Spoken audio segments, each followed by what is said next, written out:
Hello guys, welcome to my channel Sharing Gyan. जैसे कि आज का टॉपिक आप देख ही रहे होगे थंबनेल में, पावर और एक्सपोनेंट्स। पावर और एक्सपोनेंट्स मैं इधर एक एक करके एक्सप्लेन करूँगा। 2-3 इधर कंडीशंस है, उनको भी एक्सप्लेन करूँगा। ओके गाइज, तो चलिए टॉपिक को देर ना करते हुए टॉपिक को स्टार्ट किया जाए, और आपको एग्जांपल्स भी दूंगा, एग्जांपल के थ्रू समझाऊंगा। ठीक है, तो चलिए स्टार्ट करते हैं। तो गाइज यहाँ पे 2 कंडीशन आप देख रहे हो, थर्ड कंडीशन एग्जांपल देते देते आपको समझाऊंगा। ओके गाइज, तो चलिए स्टार्ट करते हैं। तो जैसे कि आप फर्स्ट वाला देख रहे हो गाइज, a⁻m इंटू a⁻n। तो अगर ऐसे दे रखा है जिनका बेस क्या है इधर पे, a जो है आपका बेस है, और m और n जो है वो पावर्स है। ओके गाइज, मैं इधर बता देता हूँ, a आपका बेस है और m एंड n आपका पावर है। ओके गाइज, और जिसको हम रिप्रेजेंट करते हैं इस फॉर्म में रिप्रेजेंट किया जाता है पावर को हमेशा। मतलब एक नंबर है, उसके ऊपर ऐसे रिप्रेजेंट किया जाता है, तो उसको पावर बोला जाता है। ओके गाइज, तो चलिए, अगर आपको कोई 2 नंबर दे रखा है, 2 number in the sense like दोनों सेम होना चाहिए, दोनों का जो बेस है, बेस जिसको बोलते हैं, ये जो बेस है वो आपका सेम होना चाहिए। और ऐसे अगर मल्टीप्लिकेशन फॉर्म में है तो गाइज क्या होता है, ये जो ऊपर के दो पावर्स हैं वो आपस में जुड़ जाते हैं। ओके, तो ये बन जाएगा गाइज m + n, a की पावर m + n। ओके, ये ऐसे हो जाता है। ओके गाइज, तो चलिए अब एक एग्जांपल लेके मैं दिखाता हूँ ताकि आपको बेटर वे में समझ आ जाए। ओके, तो चलिए, जैसे कि मान लीजिए a की वैल्यू है 6। ओके, इधर पे मैं रख रहा हूँ, और इधर कुछ है, m की वैल्यू मान लीजिए 2 है। ओके गाइज, अगेन a की वैल्यू, जैसे कि मैंने बताया कि बेस आपका सेम होना चाहिए, तभी आपका पावर्स ऐड होगा। ओके, तो अगेन 6 ही होगा, और पावर इधर कुछ भी रखी है। ओके, कुछ भी हो सकता है, इधर मान लीजिए 9 है। ओके गाइज, तो बेस आपका जैसे कि मैंने बता रखा है, बेस आपका सिमिलर है, सेम होना चाहिए। ओके, तभी पावर्स जो है आपकी ऐड होती है। तो अभी इधर बेस जो है आपका सेम है, इसलिए हम पावर्स को क्या कर देंगे, ऐड कर देंगे। ओके गाइज, तो आपका पावर इधर कितना हो जाएगा, 9 + 2 11। ओके, तो ये आपका हो जाएगा आंसर। ओके, अभी अगर किसी को कैलकुलेट करना होगा तो ये सिंप्लीफाई करना होगा, तो 11 मतलब 6 को हमको 11 टाइम्स लिखना पड़ेगा, मतलब मल्टीप्लाई करके उसका आंसर निकालना पड़ेगा। ओके, तो मैं इधर जैसे कि पावर टॉपिक लेके आया हूँ, पावर और एक्सपोनेंट्स, तो इसलिए मैं इधर आपको इतना करके बता रहा हूँ। ओके, हम ऐसे लिखेंगे पावर के फॉर्म में, तो ये आपका आंसर हो गया। ओके गाइज, तो चलिए नेक्स्ट बढ़ते हैं, नेक्स्ट कंडीशन की तरफ। तो यहाँ पे गाइज 2 कंडीशन मतलब इधर आता है, मतलब एक ये डिवीजन फॉर्म में है, तो डिवीजन फॉर्म में तो इसको कैसे लिखेंगे। तो ओके गाइज, तो मैं बताता हूँ। देखिए, जैसे ये डिवीजन फॉर्म में है, ये a⁻m और नीचे की साइड में a⁻n है। ओके गाइज, तो इस केस में क्या होगा गाइज, जैसे कि ये जो है अगर ऊपर जाता है, ओके, मान लीजिए इसको मल्टीप्लिकेशन फॉर्म में करते हैं, तो ऊपर अगर लेके जाएंगे गाइज, तो ये क्या हो जाता है, ये माइनस हो जाता है ऊपर जाते ही। क्योंकि अब देखिए, मैं इधर लिख के बताता हूँ, ये गाइज ऊपर जाके इंटू a⁻n। गाइज हम -n क्यों लिखते हैं, अब देखिए इधर मल्टीप्लाई दिख रहा है, इधर आपका डिवीजन था, -n इसके लिए माइनस इसलिए लगाया गाइज पावर के साथ, क्योंकि हमने ये डिवीजन के फॉर्म में था और हम इसको मल्टीप्लिकेशन फॉर्म में लिख रहे हैं। इसका मतलब a-n का मतलब ही आपका होता है, क्या मतलब होता है गाइज, मतलब ही होता है आपका 1/a⁻n, ये इसका मतलब होता है। ओके गाइज, इसको हम शॉर्ट फॉर्म में ऐसे भी लिख सकते हैं। ओके, कंफ्यूज होने की जरूरत नहीं है इधर। ओके गाइज, तो अभी देखिए मल्टीप्लिकेशन की फॉर्म में आ गया। ओके, अब चलिए, अब जैसे कि आपको पता है कि हम इसको जो बेस जिसका सेम होता है, तो उसमें क्या करते हैं गाइज, दोनों को मल्टीप्लाई, बेस आपका सेम है तो हम उसको ऐड कर देते हैं। ओके गाइज, इस केस में भी मैं वही करूँगा, तो चलिए करते हैं ऐड। तो a⁻m प्लस ब्रैकेट में -n, ब्रैकेट में होगा -n।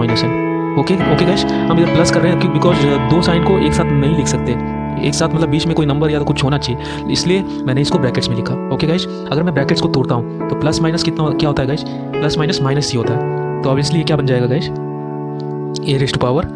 a⁻m-n। तो गाइज ये आपका ऐसे हो जाएगा। ओके, और इसमें आपका एक कंडीशन अप्लाई होता है कि इफ़ कंडीशन अप्लाई होता है, if m is greater than n। Okay, जब मान लीजिए आपका m, जो कि ये m है, अगर बड़ा है n से, तब ये कंडीशन होगी। ओके गाइस, मतलब ये आंसर होगा।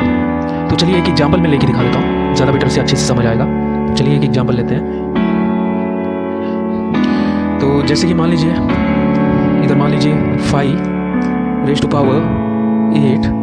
ओके, डाउन साइड में 5⁻3।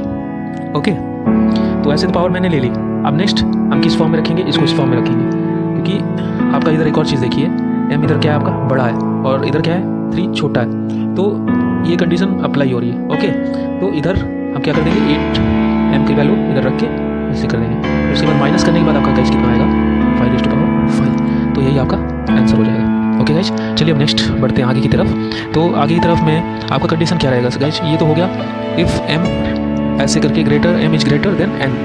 अगर मान लीजिए अब कंडीशन रहा if n is greater than m, तो क्या होगा गाइज, तो चलिए देखते हैं क्या होगा, a raise to power m divide by raise to power n। Okay guys, तो इधर होगा कुछ नहीं, बस क्या हो जाएगा गाइज, n की पावर ज़्यादा है तो ये हो जाएगा, इसको हम लिखेंगे 1 बाई, जैसे कि मैं इधर पहले करके दिखा देता हूँ, आपको ज़्यादा बेटर से समझ आएगा। ओके, अगर मैं डायरेक्टली लिखता हूँ तो फिर आप लोग समझ नहीं पाओगे, तो चलिए एक बार करके दिखा देता हूँ। जैसे कि ये देखिए, अगर मैं इस फॉर्म में लिखता हूँ, ओके, तो m क्या है आपका फिलहाल में छोटा है n से। ओके, तो n से जब छोटा है तो n ऑब्वियसली क्या हो जाएगा, ये छोटा है तो n जो है ऑब्वियसली पहले आएगा, पॉजिटिव में आएगा। ओके, तो ये देखिए इधर ही मैं बता रहा हूँ, n जो रहेगा ये नीचे में रहेगा, क्योंकि n क्या है बड़ा है, अपनी पोजीशन पे ही रहेगा, वो ऊपर नहीं जाएगा, क्योंकि ऊपर वाली कंडीशन में क्या था m बड़ा था तो n को इसलिए ऊपर जाना पड़ा था। ओके, तो क्योंकि अगर हम कोई भी बड़े नंबर से अगर किसी नंबर को अगर माइनस करते हैं तो ऑब्वियसली बड़ा नंबर अगर पॉजिटिव में है तो पॉजिटिव में ही आंसर आएगा, अगर नेगेटिव में है तो ऑब्वियसली वो नेगेटिव में ही आंसर प्रोड्यूस करेगा।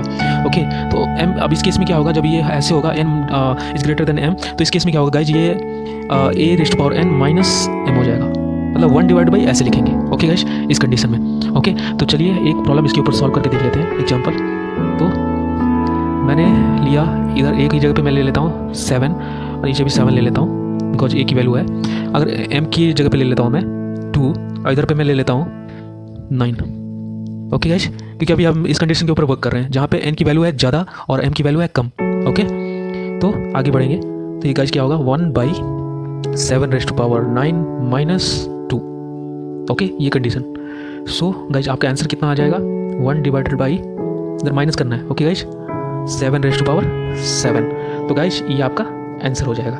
ओके, और एक और इधर बाकी है, उसको भी मैं एक्सप्लेन कर देता हूँ, थोड़ा रुकिए।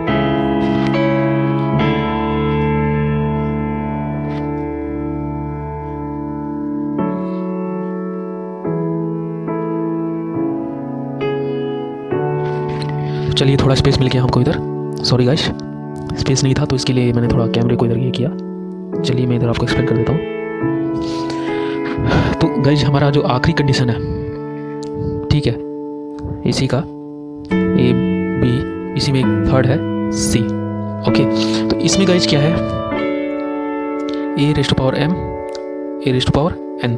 ओके गाइस, मान लीजिए m की वैल्यू और n की वैल्यू दोनों की वैल्यू सेम है, सेम इन द सेंस दोनों की वैल्यू सेम है, तब गाइज क्या होगा। ओके, मान लीजिए सेम की जगह मान लीजिए अगर आपकी वैल्यू ए की वैल्यू आपकी क्या है 0 है। ओके, मीन्स ए की वैल्यू अगर 0 है तो गाइज ये डायरेक्टली आंसर 1 हो जाएगा। ओके, ये कंडीशन है अगर m और n दोनों सेम हो, पावर्स की बात कर रहा हूँ मैं, m इक्वल टू n हो, दोनों सेम हो पावर।